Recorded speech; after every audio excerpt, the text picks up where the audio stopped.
wanted to talk about my day and share it with you guys, and about some things I'm learning. Ooh, all right. So I'm reading Carl Jung, right? Jung or Young, pretty things, probably Jung, Jung, right?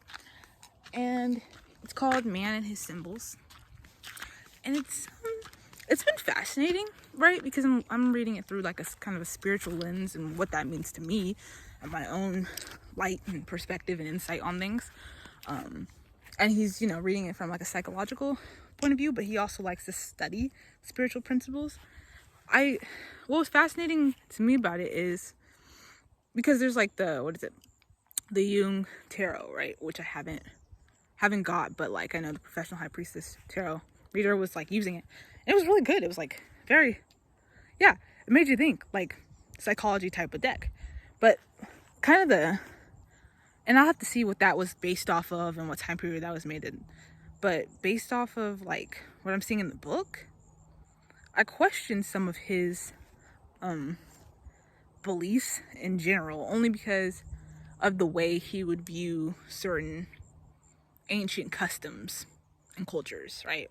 Specifically like indigenous and African views. He kept on referring to it as primitive, and then referring to sort of the other, or Greek thought, or modern man. But I have to assume he was talking about like in a psychological basis.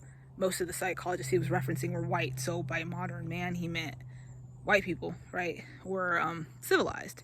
And so I'm like, ooh, like, so yeah, I'm gonna do research on that and kind of go into my thoughts on that with you guys. And right, because we're trying to decolonize on many different levels, right? As above, so below, right? As within, so without. And we got to do it when it comes to the thinkers we reference as well. And because, and I have gotten good at being like, oh, well, that was that was a valid thought, everything aside, right? I'm still good at that and being able to separate the biases that I even have, because technically I have a bias towards racism. Not a bad bias, but it is a bias towards people who think like that. I live with it, but still good to note in a logical sense.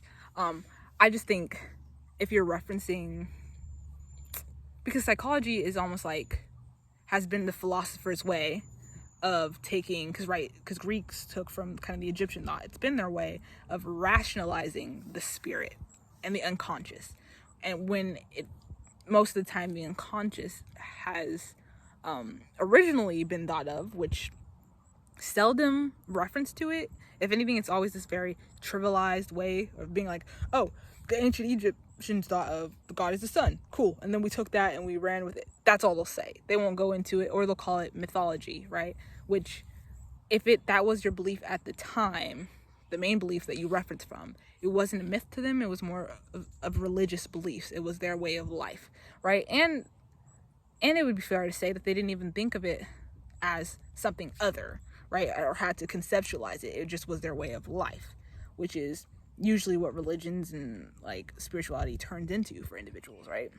So, or even psychology, then people start to look at it, get obsessed with making it more logical than abstract.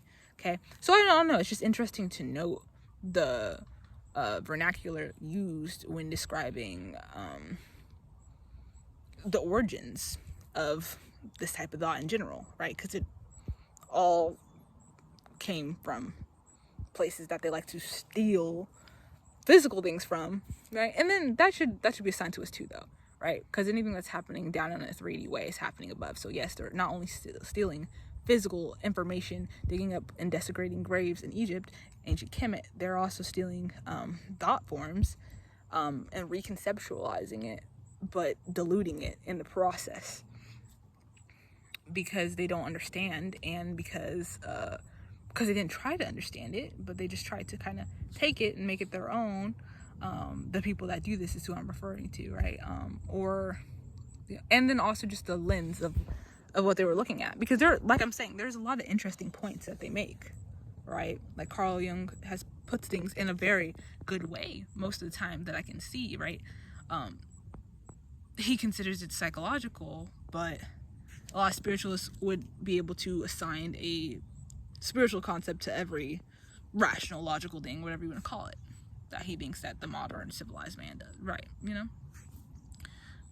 But yeah, but it's been a pleasant read, despite things like that, because I always think of, you know, the mindset that was in, but then you have to look at the time frame too. I think the book was written in like 1964, which we think it would be a bit more modern, like modern as far as, I guess, no, it's modern. Okay, I would say evolved in terms of like racial sort of unity, right? Like understanding that, oh, if everybody came from here, then maybe those thoughts aren't primitive if they are the first. Like, why does the first thing have to be primitive?